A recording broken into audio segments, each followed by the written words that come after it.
欢迎第一组的伙伴们，大家好呀！欢迎再次光临。现在进入了白露的节气哦。白露代表什么？就是我们的日夜温差是最大的时候，就是白天跟晚上，所以它是一个能量的一个转换期，比较剧烈的时候。所以这也等于带动我们的一个气场走入到另外一个阶段。所以这个时候你会感到一些变化，而这些变化有没有一些讯息可以透露给我们呢？我们让宇宙来告诉我们。首先来看看你们选到的主牌你们即将产生到什么样让你感受到激烈变化的这个变化是关于什么？是关于祝福我认为这是一个非常好的一个，就如卡牌上说的，就是祝福。今天你不管经历什么，或者说你已经努力过什么，在这样子的一个时节里节气里你即将感受到的很明显的就是一种被呵护，然后被祝福的感觉。这边说这是来自宇宙的礼物然后去接受它并分享它。除了你收到了感觉以外，你还要把这样的一个能量传递出去。就像这个双手合十的人把他的能量灌注，从他的这个圆满的星球，然后再去灌送出去。然后你也可以说，从这样的一个星球，圆满的星球灌注到他手里，这是一个自然流动、非常圆满的一个状态。旁边有很多蝴蝶，也代表了一种幻化，一种新生、重生重新的转变。所以你们现在即将的转变主牌感觉非常的不错，值得期待。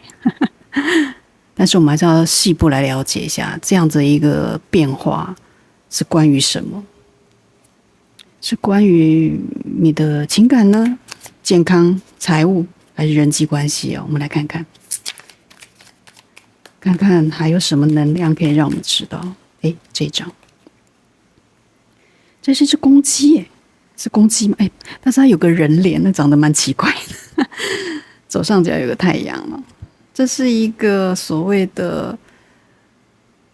自我主义自我主义而且有阳光的成分在里面虽然那只鸡长得一个人脸怪怪的，但是它处在一个还蛮丰富、蛮丰盛的一个田园里有很多花草。代表的是一种能量活泼的能量。这边更多的是看到这样子的一个转变跟你的自我意识有关，自我的能量的产生。即便我是一只小鸡，一只公鸡，但是那个公鸡你可以看到，它是带着一个冠，这个冠虽然是象征可能公鸡的冠，但是更像的是一个人类的皇冠有没有在这个脸上？虽然它很突兀可是我觉得它要代表的是讲求的是，你会慢慢的觉得，不管你在哪一个样的阶级，或者哪一样的位置，哪一样的身份，不管是哪一种，你都会有非常高的意识，觉得自己的存在，觉得自己的重要性，你觉得自己是值得的，这一点很重要你就是那个在那个天一亮，然后就开始啼叫的那只公鸡，有没有？太阳就出现在旁边，然后右上角还有一个像人家的家徽的东西代表某种荣耀、某种自信，这样的能量我觉得是一种非常活泼的感觉。我们来看看细部塔罗要怎么样来解释我们的这个所谓的自我意识，关于你们这样的一个大变化是关于什么？这个是怎样一个变化？出来，跳3张。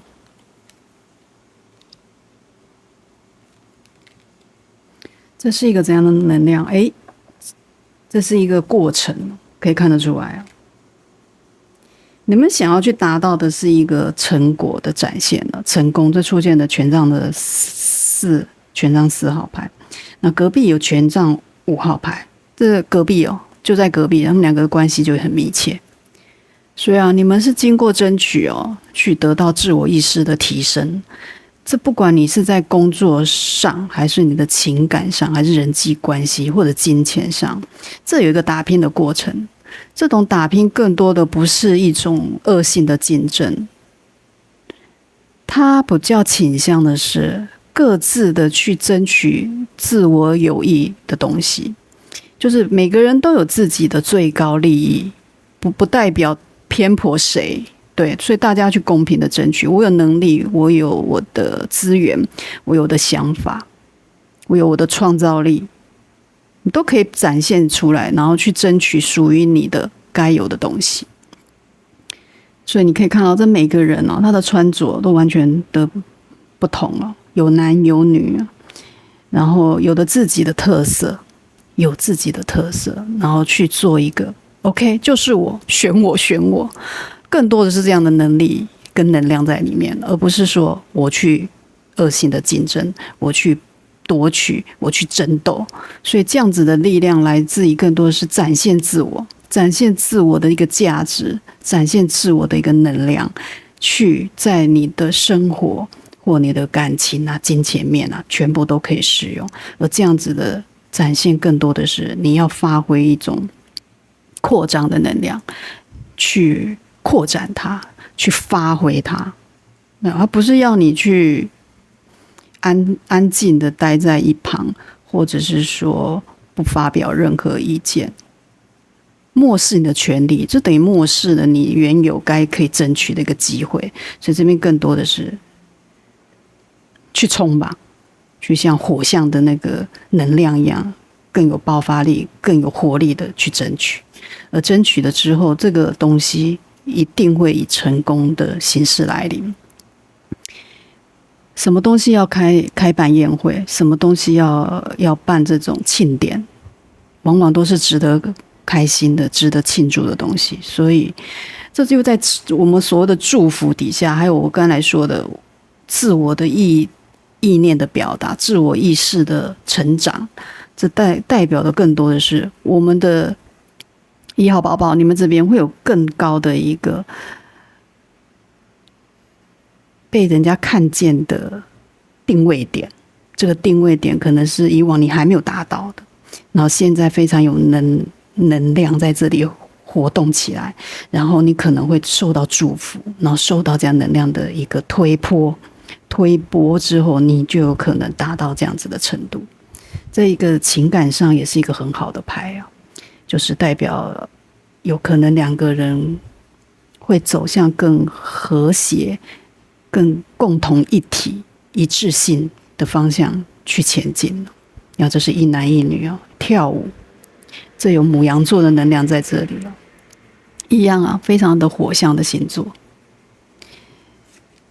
值得注意的是说，后面的这一张8号的宝剑，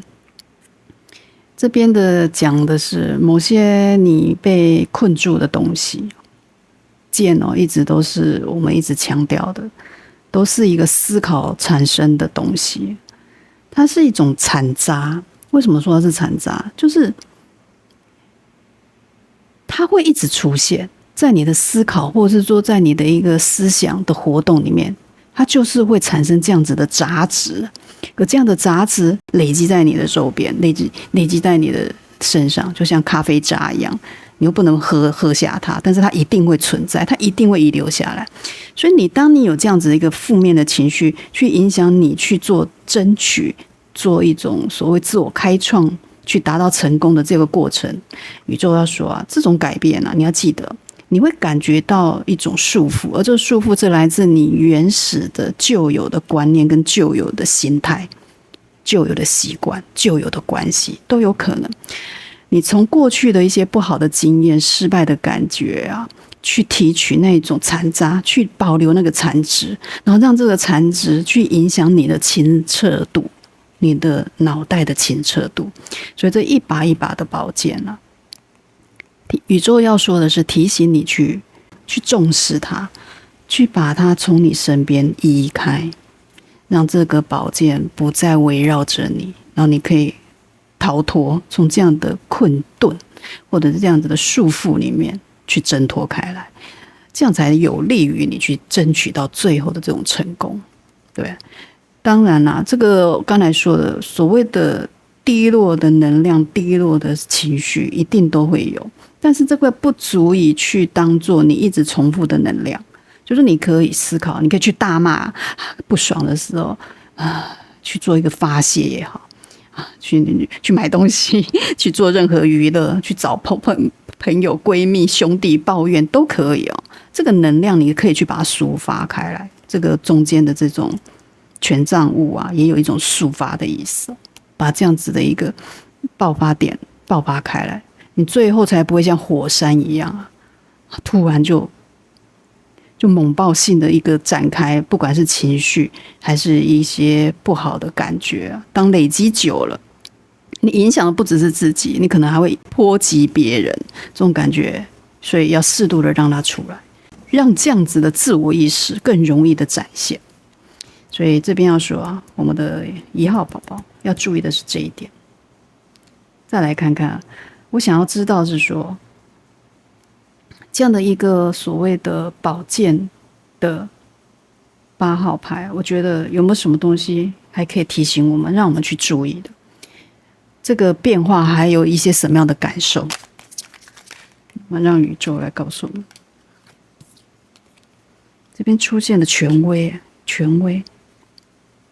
有点像教皇牌的感觉。你们一直出现这种图案，就这种家徽或者是一种象征的机构的那种一种 logo， 而这样子的权力或这样子的自我意识的展现，我觉得某些具象化的东西好像很重要。它可能是某一些，如果在你的内心，在我们的思考里面，更多的是一个 mark， 一个自我意识的一个标章。我觉得如果你有在这样子的一个被困住，或者是说想不透的一个感觉里面的时候，我觉得宇宙说，这个写下一些标语去把它变成实体化，然后去正视它。你觉得好像在挖掘，好像是在揭自己的疮疤也好，没关系。这种写出来，或者是说去正视它的这个过程呢，其实是一种清理我不开心什么？我今天不开心什么？我觉得谁为什么让我不开心？你在写的过程里面，你把那个条例，应该说你的心里的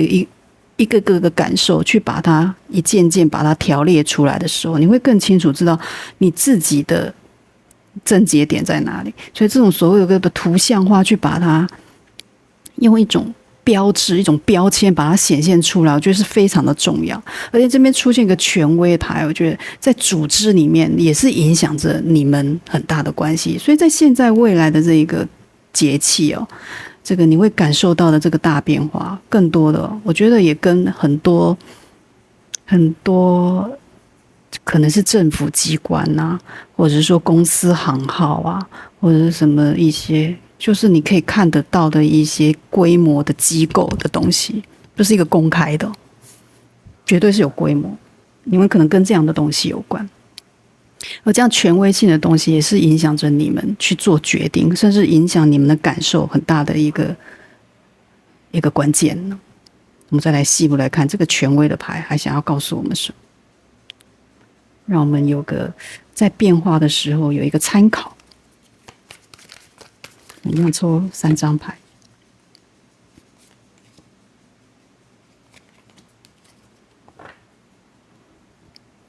哇，权杖的一个国王牌，然后一个女祭司，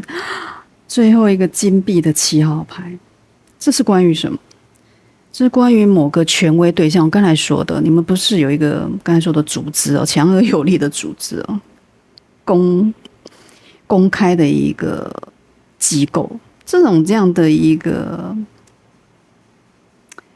个团体性的东西组织，姑且称它为组织哦。你们可以看你们现在的能量，你们应该可以抓到宇宙给你的讯息。这绝对有一个很强而有力的人，而这个人会影响你未来去显化的东西。你现在想显化什么？你想要改变什么？这个人具有很高的影响力，这是一个权杖国王。而不用担心的是，这个权杖国王有很高的魅力跟领导力。国王都到了一个比较沉稳，甚至是比较成熟的一个阶段，是最高的一个等级的行动价值。所以他给的行动会非常的明确，非常的有方向。这可以促使你去在某些混沌或某些模糊不清或某些秘密性的东西，例如有些真相你搞不清楚，或有些关系里面你不清楚这个到底是怎么样的一个成分在里面的时候，这个人会起了很大的作用。这可能是你的关系人，如果你是一个感情对象的话，他就可能是一个阳性能量这样的一个强而有力的人，他非常有能力去主导这个方向，而且权威又在这底下。如果你是在一个你的公司或者是说你工作场合里面的人，可能是一个主管或者是你的老板或者是你的合作伙伴某个比较有地位、比较阶级高一点的人，他会跳出来，会非常凸显你们现在该进行的事情。所以这个祝福在这样子的一个两边的一个协作底下，我觉得呈现一个很好的一个走向。就说你的自我意识极有可能在这样子的一个人的协助之下，慢慢的发挥，慢慢的茁壮，甚至是让你自己达到一个更高的阶层。难怪会得到祝福而这祝福它不是吝啬的，甚至不会是小气的。权杖国王绝对不会小气，该给你就会给你，这也代表了某一种你的付出会得到回报的这种感受，你会很强烈。但是这种秘密性跟那种隐蔽性跟某一种学习，你也可以把它当作学习，因为你不清楚，你不知道未来会怎么样，或者这个过程会怎样，所以你会充分的去学习。这也是女祭司的一个精神，它充满了一个自我学习的状态。尤其在阴性能量这边，如果你们是女性的话，那就是你们会有强烈的这种灵感而且你的灵感来自于某一种很平静的感觉，这个代表说你会有很高的感知力，很敏感的一个感受力，所以别人有什么风吹草动其实你们在现在这个白露的这个节气里面，你们目前这大概2个礼拜左右，你们会很明显的感受到这样子的一个变化，你会有一股能量，一股热力就像这个星球的热力灌注在你身上一样。这有可能就是我说的这个火的能量，这个权杖国王灌输给你的。所以去明确的去注意你身边这样子的感觉，或这样的人，或这样的感受，去收获它，去让它来帮助你自己，去厘清一些你不清楚的东西。最后这个金币的7号牌，我觉得非常好，因为7号代表的就是你看我在耕作，我在培育，我在养殖什么。我在培育的东西最后是会得到结果，我就在等待，这是一个等待期，所以也代表你们其实等待了一段时间，你是不是该收割了？会这个祝福来了，而且你的自我的形象跟自我的主义又开始被伸张的时候，在这种权威感底下又更加的落实有点像教皇，这的确也就像教皇。那教皇有一把剑，对不对？有把剑在他手上，某些清晰跟理智的东西会出现，会整个把一些过去的迷惘或者是飘动的东西给它打破。哇，就是你们的祝福就像这个大月球一样，不能说是月球，星球，对，星球火红的能量也代表了好多蝴蝶的一种幻化，一种重新的一种变化。所以你们今天能看到这样子的讯息，你们就感受到宇宙想要告诉你的，你们一定要去截取到。好，我们再来看最后在这样子的一个历程里面，还有什么要给我们的一个提醒。我们的1号宝宝，来了，这张提醒来了什么？来一个宝剑的女王牌，清晰度。这个清晰感是更加的有判断力的。刚才说你一定会找到这种清晰度、自我意识。你未来的这2个礼拜啊，你会有很高度的感觉，你自己什么东西都想得好快，脑筋动得很快，而且看东西的角度啊，完全都跟以前不一样，更加的明确，更加的明朗，甚至是明朗。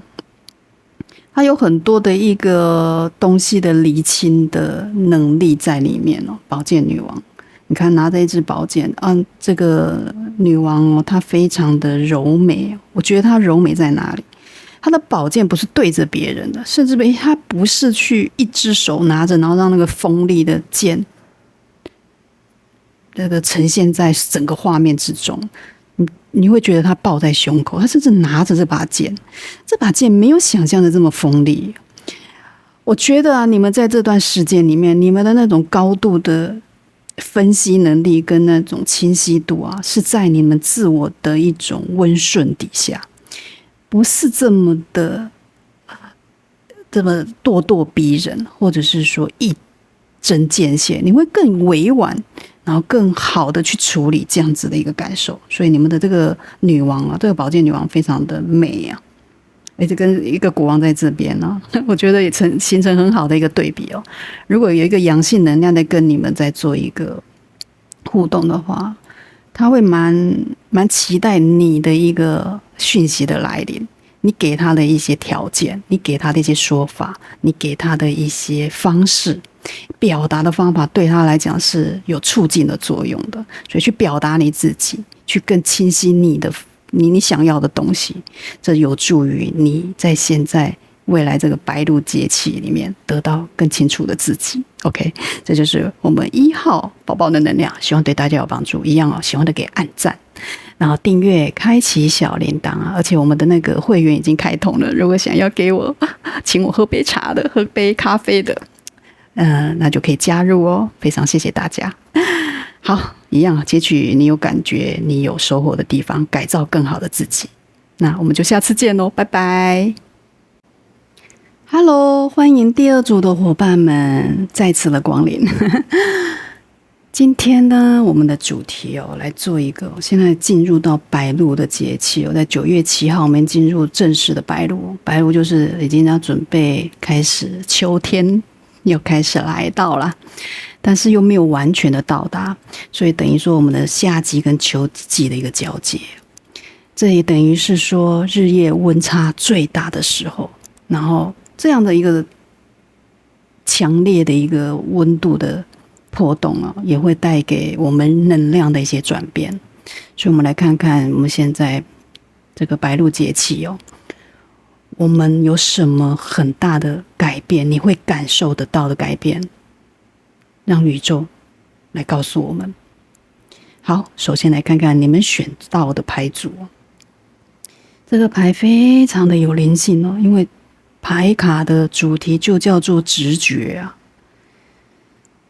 一样有蝴蝶，我们第1组也有蝴蝶，但你的蝴蝶跟它颜色不一样而且数量也不同。这边的直觉是说听从你的直觉因为它从来不会说谎，你的直觉都是正确的。这其实我觉得要练习很多人会不相信自己的感觉。当然那个感觉如果是太过于情绪化的，或者是太过被外在因素所影响的，你当然是可能就比较不准确。但是如果你第一个感觉，例如说就像有个人在后面看着你，即便你的眼睛没有去看他，但是你身体跟心都会感觉有人在偷窥你，这个是很明显的这就叫做一种直觉的张力所以人的五感其实发挥到强大的时候，其实你是可以感觉到你旁边的变化。所以在未来的这一个节气里面，我觉得宇宙要说的是说，你们可以充分的发挥你的这种五感能力啊，去放大它。你看到的，你听到的，你感受到，你触摸到的，你通通可以把它当做一种宇宙给你的提醒。而这样的变化，你会更容易的去接受到你身边中的一个重要的、微妙的一个改变哦。不要去只是用头脑分析，或者是用理智的去思考，用感觉，这是宇宙要说的。那关于这样的感觉，又关于什么细节呢？这个我们呢用神谕卡更了解宇宙想要告诉我们2号宝宝什么。这个我觉得是这一张，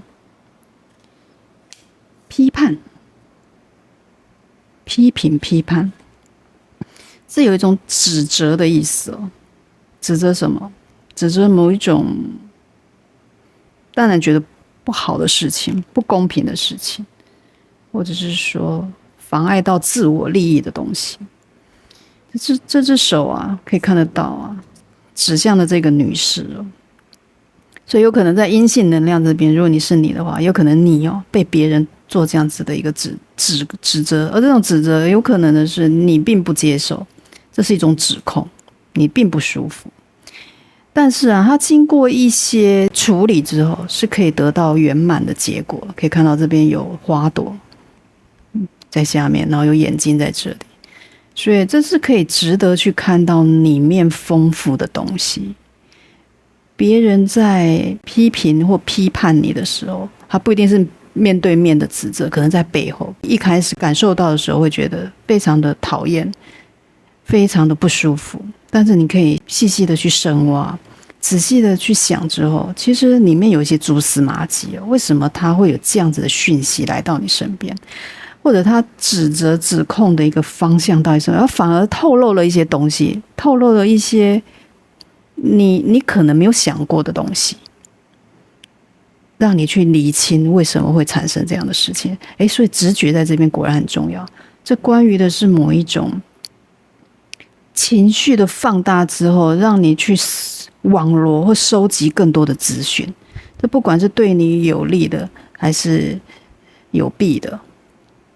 其实你都无妨哦。对你来讲，你不要被那种无聊啊的指责去刺激或打败，而反而去把它反作为自己的能量或者自己的一个资源，把它反转，这有反转的可能。你看这个出现的花在下面，就是有这个意思。这带着一个摩羯座的能量在里面，摩羯座就是有毅力的意思哦。表示我会去厘清，我会去分清楚这个东西的本质是什么，而不是纯粹的光听表面上的那些话或那些事情而影响我的判断所以直觉果然是在现在你们来讲是非常重要。来看看这样子的一个所谓的批判是关于什么？是关于我们的哪些细节？这来了一个权杖的侍从，然后一个宝剑的2号，以及一个宝剑的骑士。这在讲什么？出现了2张宝剑牌跟观念、跟沟通、跟清晰度有关。你在一个抉择里面，在我们现在你可以感受到，这未来的2-3个礼拜你会感觉到很明显的一个变化，就是你需要做一个决定。这有可能在一种所谓的批评、批判或比较底下，在这种比较强烈的一个冲突，你需要做一个决判，你需要做一个决定，搞不好你还要选边站，有这种可能吗？而这种选边站的过程里面很多其实在这边又在清晰度底下，这个在中间这张牌讲的是一个历程最重要的部分。你要清楚的去判断这个东西的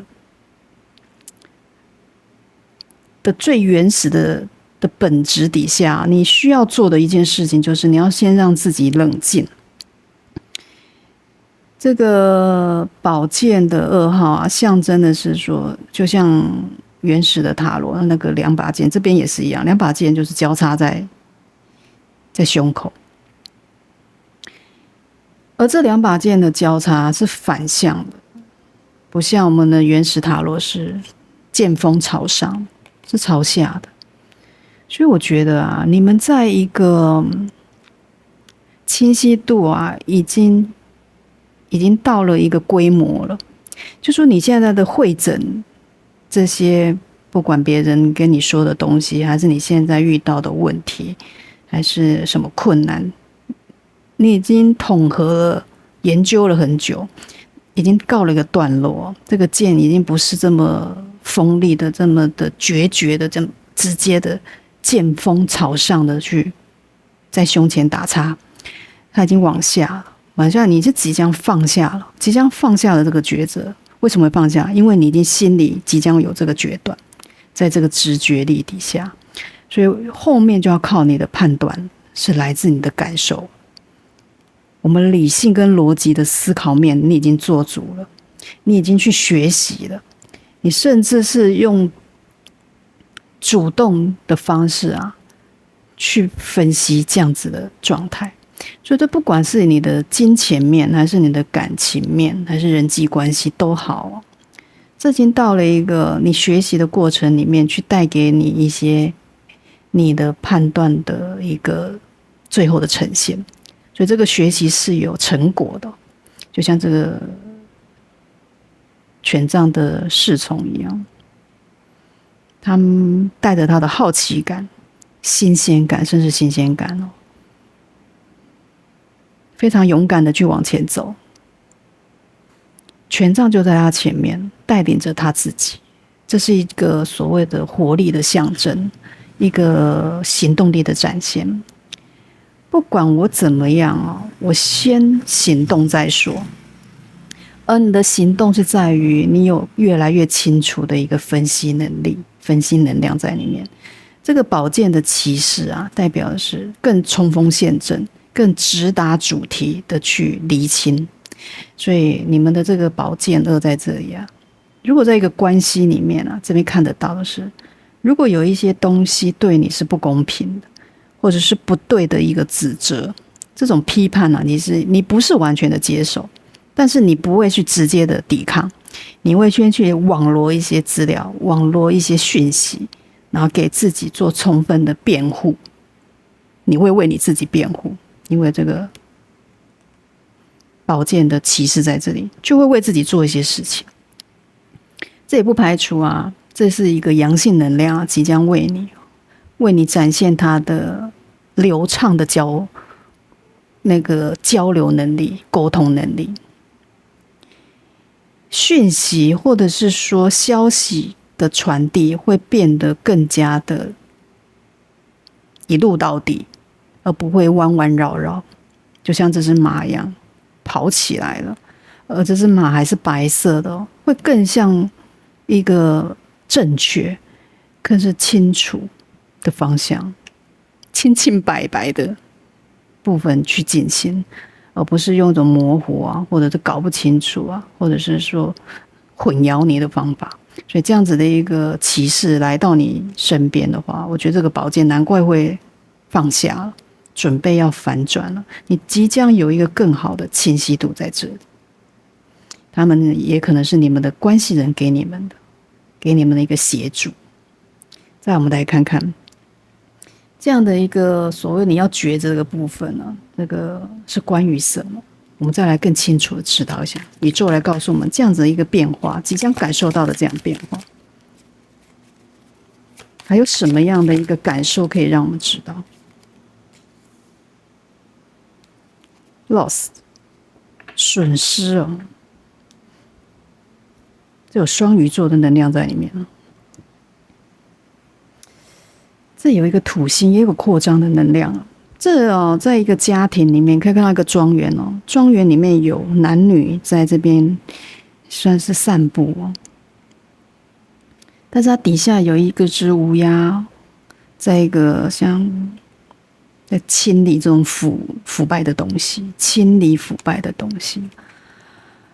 我觉得这样子的一个损失哦，不是完全的损失。你这样的指责或者是这样的检讨，对，更多的是检讨，在直觉力底下的检讨，你们会非常明确的感受到，你们现在的变化就是第二组的宝宝，你们其实会迎来的是一个更稳固的关系。应该说，我是为了维持这样巩固的庄园，我巩固的基础，我巩固的情感条件，甚至我巩固的金钱，我底下要必须清理一些废物，就像这个乌鸦还是什么鸟在清理这个腐败的肉一样啊。虽然看到最后结果好像那个肉被吃光了，但是剩下的这个骨啊，白骨啊，反而更加的清楚，它没有被什么脏东西或者是说被隐瞒的东西覆盖，腐败的东西，这种藏污纳垢，这种毁坏，这种腐败会被清理掉。所以这样的损失我觉得不是完全的损失。你会觉得表面上好像以为啊，我好像失去了什么，我好像东西会被减少什么，但这样的减少其实是为了巩固更好的一个庄园。可以看到这样的一个力量在里面，这有一个家庭的成分在里面，所以也有一个家庭的亲密度的人哦，跟你的关系在做一个清理的动作。所以在这样子的一个所谓的批判跟清理的中间，又产生的一个直觉性，我觉得这个能力哦，你会感受到的一个很强烈的感觉，你会很清晰哦，会让你感觉到，因为你现在的灵感啊，跟你的清晰度是来自于你的感受力被放大，你这段时间这个变化，你会非常明显的感受到，很细微的也好，你会觉得你的情绪的波动会有点大。但是有点大不代表你会暴躁，或者你会低落，或者你会亢奋，不，你反而会平静。这是更多的是一种平静的感受，因为反而平静，你感受力更明确，有这样的感觉。再来看还有什么讯息要给到我们？调出来，调出3张，那就这3张。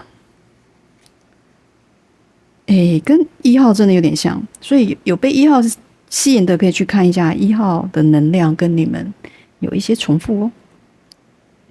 可能有一些讯息要给你们的。来看看这边出现的是一个金币的9号跟金币的7号，这2个金币在这里，这象征什么？这个落实感会来到啊。刚才不是就说你的庄园，这个漂亮的庄园啊，是可以被清理好的，有园丁来帮你们打理打扫，这个花会更漂亮，这个树也会更整齐。这是一个定期的概念，定期更新的概念，所以我觉得这是一个朝向你更稳定的独立性发展去走的。9号一直都是我们独立发展的好牌啊。这个不管你在一个感情里面，或在一个工作关系里面，你会有更好的独立性哦，更好的控制力。而这个控制力是来自别人会相信你所说的，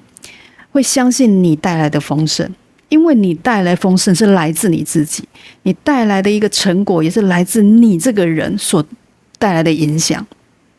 旁边的人、周遭人会非常明确的感受到，所以这样的一个所谓的批判或者是清理的一个动作，也有可能是来自你自己，你自己做的这样子一个动作，去把你的工作或你的情感、你的金钱面去促进，得到一个独立性的美好。这个所谓的独立性的美好，虽然是一个人，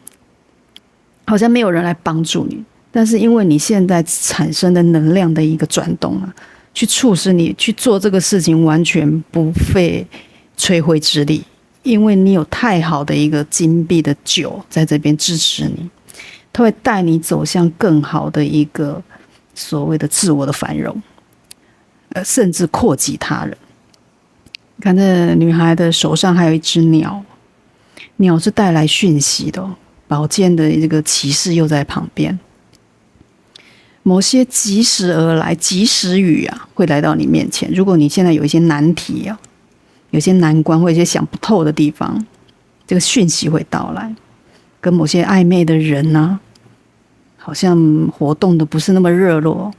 也会慢慢热络起来，而且你不再会被他影响，他的讯息反而会自动来到你身边，很类似这样子的成分。因为中间的金币7号来到，金币7号代表的是我的收获即将等到最后的成果，应该说我的那个根源，不是我的收获，根源得到最后的收获。我刚才颠倒讲了，就说我现在根源的东西，我进行了，我付出我的努力，付出我的，甚至我自己的耐力，我的体力哦，我去做的这个真的是辛苦活，这个辛苦活到最后终于有成果，你即将看到成果。你看这个女孩看着她种植的这些植物是慢慢开出了一颗颗的金币，看得到了，可以收割，即将要收割。等的时间不管多久，经过了这种所谓的批判或者被批判、整理、清理的动作之后，杂草已经清除了，你即将收获了。得到了最后的什么世界牌，超赞，圆满，这个光辉啊、明耀啊的前景啊即将来临。这个旁边的这个植物啊，有没有非常的生气蓬勃啊，包围的这个女人，女人的那个头顶上还有光芒，跟这个女人是不是非常的像？这女人虽然这个感觉是不知道是头发还是那个树枝，不知道，反正你会觉得她是呈放射状，这个也是放射状，所以你会从你的自身的影响力去触及到别人，你会把你的这个所谓的感受力发挥到极致，这个是你们现在很重要白露的时期，你会发现了很大的变化，你一定要抓取到，然后去产生最后的这个圆满。所以刚才说啊，不管你要不要去处理这个事情，也会被处理掉，会被很自然的解决。刚才不是说你不用花费太多力气。好，来看宇宙再给我们的2号宝宝最后一张牌的一个提醒提点。这个是国王牌耶，牡羊座的能量。有没有？这个是一个疆土，疆土最后的保持跟保有啊，跟控制权全部都在国王身上。他是最高的一个领导者、统治者，所以啊，这样子一个领导力在这边发挥出来，所以世界牌是指日可待，一定得到圆满。这有一个远距离的感觉哦，所以这样的一个事件啊，可能有一个距离感。可能你做的是一个国外的生意啊，或者跟你联系的人、关系人，他跟你离得比较远，有这样子的可能。可这样子啊，都不影响这个国王啊去开疆辟土，这个领地他永远管控得了，因为他有能力，而且又在一个国王的比较强制力底下，他有很多资源、很多方法去促进这样子的成功的来临。然后这有可能就是你们的关系人，一个阳性能量，他会发挥这样子的决断力，而且又在这个直觉底下，我觉得你们要更多的去感受这个国王所带来的这一种主控力，去感受它。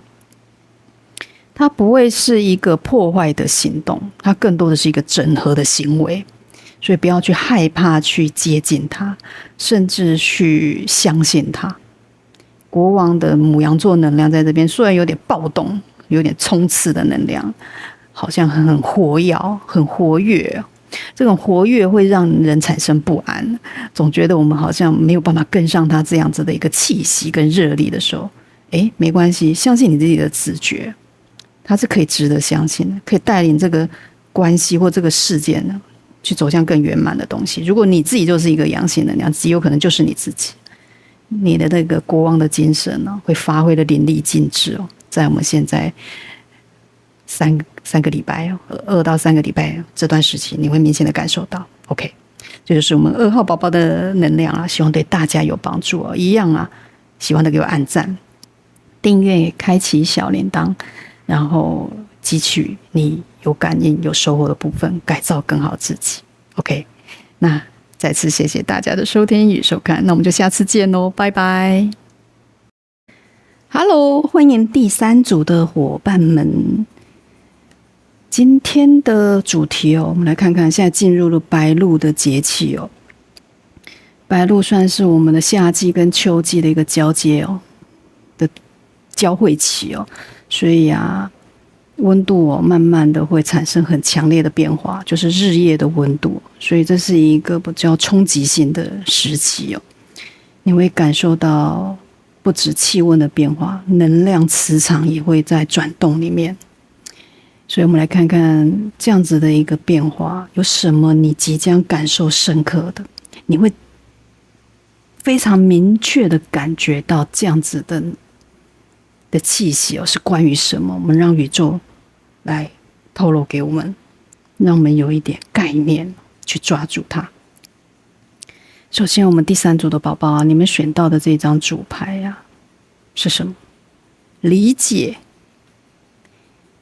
2颗爱心哦，还有一个钥匙。这讲的是一个任何关系哦。你可以看到这2颗爱心啊，中间有一把钥匙。这比较吊诡的是哦，这个钥匙插在一个没有孔的地方，但是另外一个爱心它有钥匙孔。人与人之间，你们双方哦，可能你们跟你们的关系人哦，现在有一个所谓的隔阂在里面。这个隔阂啊，就是一个关键期啊，所以在这个时期里面，这2到3个礼拜之间呢，这个白露的时节哦，你们会很明显的感觉到的这个变化，就是关于情绪上的波动，需要更多的去彼此的互相的去理解，就是现在这个牌。他说理解啊，是深度的传递跟连结的关键，就是理解是深度连结的关键。你要必须去沟通、去交流，你才有办法去知道彼此在想什么。这是一个关键钥匙关键。所以我们这一组啊的宝宝们，你们更多的可能是情绪上的改变，会有比较大的一个波动，就像我们白露现在日夜温差一样，温差很大，而且慢慢进入某种干燥期，从夏天到秋天，水气量会减少，所以感情的这个流动你要去注意方向哦，就是我们现在看到，我们来看看那个我们的神谕卡。有没有给我们更清楚的一个指示？选择我姑且把这一个小朋友，这个像小天使还小朋友在云朵上的2个，其实穿着一个粉色衣服跟蓝色衣服，我都当成他是一男一女哦，可能有性别上的沟通，所以你们在一个情感上啊。你们有一个感情问题的话，现在进入了一个关键期，你可以深深的感觉到你们彼此的流动是来自于你们想要去选择什么，这可以明白吗？玫瑰在这里，可是这边又有一颗心被刺了一箭，然后2只脚好像被困住。我觉得有一些东西是力不从心的你就心有余而力不足，这张牌就有这种感觉。但是玫瑰又在旁边，所以在这样的情感的连接里面又很深刻，又想要去达到一个平衡，达到一个交流的顺畅。你可以看到这个女孩女孩她很有趣这红色这个小天使，她手里拿了一把剑以外另外一只手又有天平，这个画面非常的有趣。她似乎要这个阳性能量去选择，那一把剑在他背后啊，表示他非常的理性，这不是一个感情冲动的选择的决定，应该这么说。他要去做，他要去让对方做这样子的事情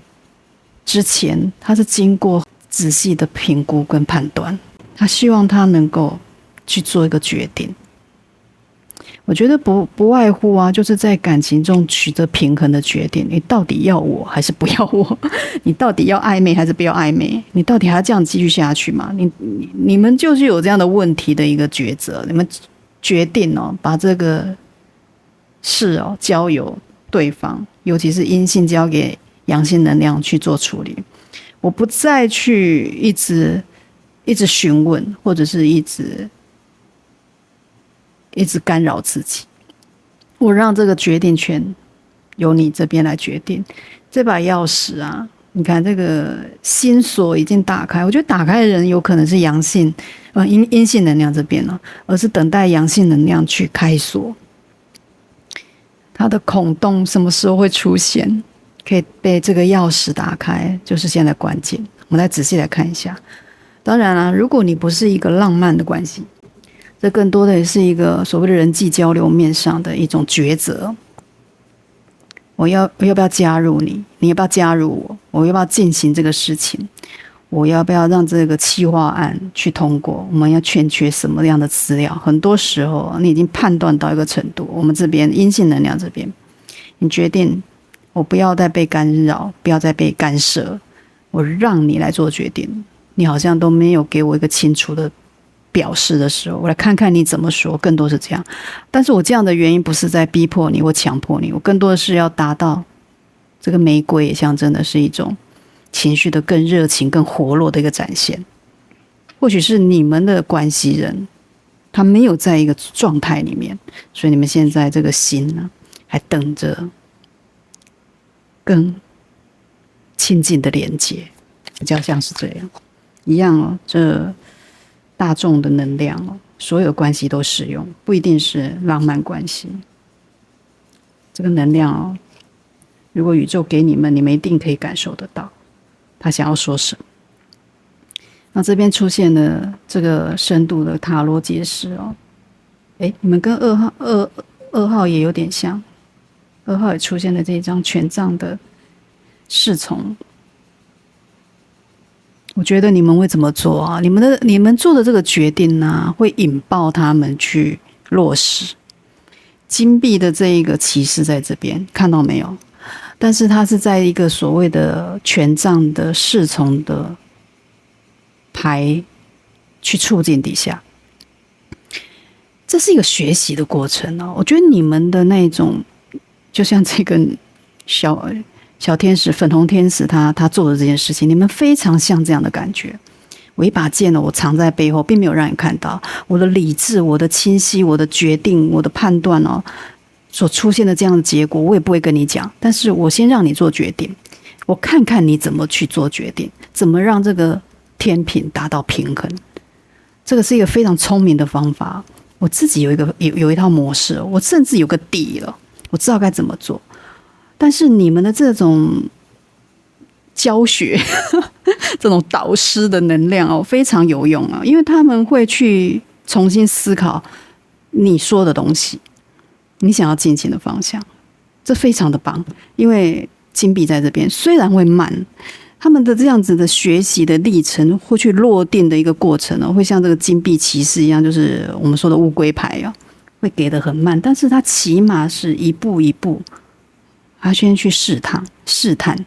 然后去做到，然后再试探，再去做到，然后它也等于是一个进步的过程。虽然会比较小心翼翼，这可能是你们的关系人那个土性的能量比较重一点，他们没有办法很决绝、很快速的去做决定，但是他们会思考，你给他的这个圣杯到底是什么意思？明白？这个图已经完全表现出来。一般我们那个4号圣杯就是讲求的就是一种犹豫一种朝三暮四你们现在这只手递出来的这个圣杯已经递到他面前，我就是让你看到我的问题点就是这里，我想要说的东西就是这个，你看到了没有？我直接就像这个粉红天使一样，我就递到你面前，你应该选择一下吧。虽然这个人你看他闭着眼，很明显他闭着眼看得到哦，没有看，但是他已经抬头了，好像感觉到有人伸出手的你，有可能。所以他会看到，等他张开眼，他就看到。什么时候张开眼？就是在他慢慢的慢慢一步一步，偷偷的试一下，偷偷的感觉一下，这种过程里面，当他找到安全感的时候，他就会把这个所谓的眼睛张开了，然后去看到你递出的圣杯。我觉得是可以看到成果。我们来看看他为什么没有张开眼，或者是说没有去进行这个选择的原因是什么？就是某些事情你们现在即将感觉的变化，你们会亲手感觉到这个流动，你们在希望他做些什么，但是他们似乎有点停滞。这种选择，我们来看看你们的关系人到底在担心什么？这个选择又关于什么？来看看，眼睛还没睁开，我想要让他睁开。这个心赶快的更合拍哦，跟大家有共识的在一起。哎，出来，这太多了，只要一张就好。来，再来。关于这个圣杯是关于什么？这一张欲望，这是关于欲望哎，爆发了，火山爆发。我姑且的大胆的假设啊，其实你们的这个关系人啊，是一个闷骚型的人物，虽然有土性的能量，可是其实有个权杖的侍从在这里，只是有点怕，有点想太多，也这叫做摇贵狗给谁里，这个闽南语讲的，就想要偷吃，但是又假装小心，类似这样，所以这个情欲欲望在这边情绪在火山口已经爆发的这个状态，我觉得他们是在控制一个自我形象的保持。前面有一只变色龙，看到没有？变色龙是不是见机行事的一个生物啊？我看什么状态，我变什么颜色，怎么变色是掌控在他手上，所以情绪的一个。刚才不是说现在是白露嘛？白露时期那种日夜温差最大的时候，我觉得这在你们这一个关系人身上，你也可以未来会明显的感受到他情绪的起伏，非常的波动，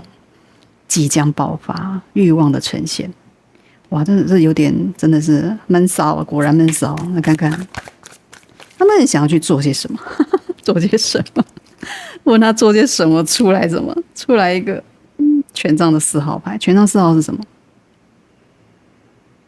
我要达到成功。你们会不会这颗心被打开？即将会打开。哇，这个2到3个礼拜，你们可以看到这个变化，你会明显感受到这样能量的转动。他们想要变化，牡羊座能量，这边也有巨蟹座的能量。牡羊跟巨蟹其实蛮冲突的，一个进一个动，难怪他蛮纠结的。哎，再来一张一起看。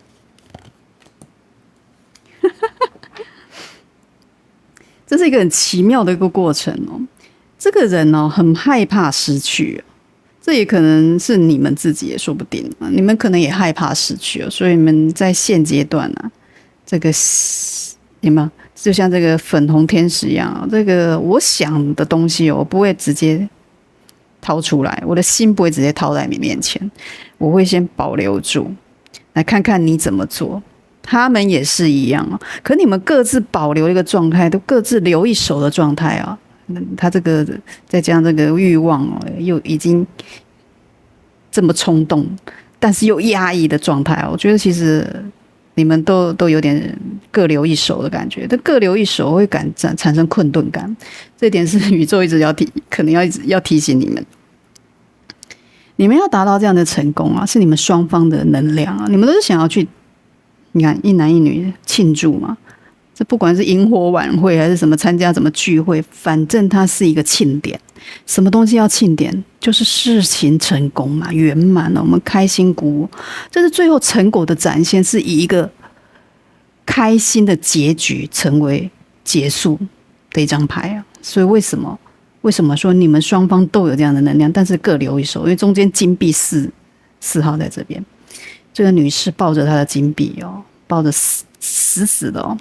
这抱得死死的，但是下面又有一个火的能量，刚像太阳站在太阳上，很暴动，很暴躁。这是一个非常躁郁的保有牌，就是我保存这个动作或保存这个东西，情感也好，关系也好，还是我的金钱，真的就是我在保持我的金钱也好，这种保存的概念呢，是有点暴躁的。这暴躁来自于某些欲望啊被压抑了。为什么被压抑？因为我怕短少，反而不敢去行动。我本来可能可以得到第5个金币、第6个金币，但是我现在一直维持在4号里面。4号显得虽然稳固啊，就像桌子的四只脚啊，非常的稳。4也代表稳固，但是稳固也代表的一成不变，可能不敢突破啊。有这样的能量在里面，你们在说你们各留一手，你们各留一手的结果会让你们各自都会产生一种消耗，这种消耗就是一种孤独感的产生，因为得不到的是另外一个人的一个回馈，或者是一个感觉的回应，就是我好像做了很多，那这个当事人或你们感情的对象，或者是你们工作上的 ，anyway， 你看你们现在对应对手啊，这个人他也跟你们一样，他没在保留东西，但是我觉得现在的吊诡的地方就是你们会感觉得到这样子的一种张力跟一种黏腻度，就是我要进行，但是大家又在看你要打什么牌，大家都等着对方打牌，这种感觉，你要出什么牌我再来出，这会非常拖累你们现在做任何事情的进度。就难怪这个心啊，2颗心里有个距离，然后中间有把钥匙，对不对？而钥匙孔还只有一个，还要打开啊！怎么让这个钥匙孔全部都打开？心结都要打开。所以我觉得这种所谓的孤独感啊，跟一个困顿感啊，会在现在这白露的时期啊，你会充分的感觉到。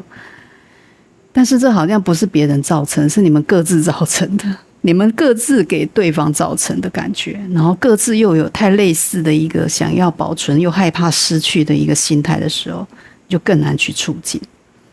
但是这个4个权杖在这边，牡羊座能量的，我觉得还是要鼓励一下。你们想要达成这样子的一个庆典，一个欢乐最后圆满的结果，还是需要行动的。权杖在这里讲的是一种安全的行动。在你们的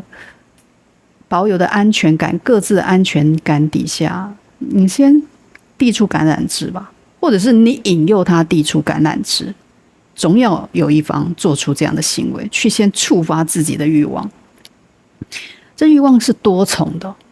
是我想要的东西，还是我需要的东西，还是我们2个双方的？我觉得这边我看到的是一种，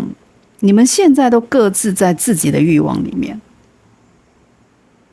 不一定是感情哦，我们一再强调，这有可能是各种的所谓的关系的能量里面，你们跟你们的当事人都想要在这样子的欲望里面得到满足，但是这样的满足是各自的欲望，并不是共同的欲望。所以你们要怎么从自己我去变成我们，这个最高利益，这种转化。这个转变是现在这个时期，白露时期，宇宙想要告诉你，你要去明显的去突破的一个变化，你要改变它，你的这种困顿感、这种单独感、这种委屈感、寂寞感才能够消除掉，这个心哦才会靠在一起啊。这个钥匙啊，其实都已经摘了。其实老实讲了，我觉得你们的问题并不大。解决的方案，甚至这个事情的解决的方案，其实你们都有了，只是那个钥匙不知道为什么一直对不到那个孔，就是因为孔没有出现。所以啊，如果是一个现在遇到的困难，我觉得是说，先不要去担心会缺少，或者是会失去什么。如果在你啊，如果你想要促进的话，你这迟迟等不到对方的一个进一步的行动的时候，你试着这个有没有圣杯4也在讲，试着把这只手再递得远一点，递到他面前去，递得清楚一点。你先不要担心这个东西会带来不好的成果，我觉得应该不至于，因为成功的牌在这里。可能因为你这样子的一个比较明显的动作跟指示会让这个空会出现。就是这个难题在于，你先要做一些什么。这看你们现在遇到的是什么的问题在一个你觉得安全区里面，不影响你自己自身的权利状态下，你稍微退一步，稍微先透露自己的想法跟情感的欲望需要被抒发，这个火山口已经爆发了，即将也要爆发，所以我觉得这个可以看到的就是宇宙要提醒的。再来看看最后的这一给我一张牌，给你们建议。哇，建议牌完全跟我讲的一样，圣杯6号牌，6号牌讲的是什么？情绪的交融交流，你看给予跟接受是平均的，是一种记忆是一种身体的记忆就是人原始的初心，就想要在一个关系里面去达到和解、达到和谐的一个状态。没有人喜欢冲突，所以你要去找到这种所谓的人与人之间的感情记忆。如果你们已经认识很久了，这更是有利。你们的关系也可能，你们的关系已经真的是进行一段时间了，不管是工作的伙伴还是情感上的关系，都有可能在这样的交流里面去找到你们的记忆点，这就是你们的甜蜜点。有记忆，共同的记忆就容易去触发。圣杯6在这里讲的就是施与受的平衡，而且是达到和谐，达到一种欢乐，而且是一种开心的给予。有没有像这个小男生给这个小女孩圣杯给，也不排除这个阳性能量搞不好最后忍不住先给你有这样的情绪在里面。 OK， 这是建议牌，完全跟我们建议一样，先给。情绪的能量你要给，不是收，你给的人家才会给，因为人家会感受到，人家会叠嘛，越叠越高。你一直收大家只会就像之前说，一直收到最后大家都不付出了，还剩什么？好不好？哇，在这个圣杯又在这个爱心底下，绝对会突破，不管什么问题都可以得到一个良好沟通后的突破。这就是我们3号宝宝们的讯息啦。一样喜欢给我按赞、订阅、开启小铃铛，也可以留言把你的感受说出来，活化它，然后去显化得更好。那再次谢谢大家的收听与收看，那我们就下次见拜拜。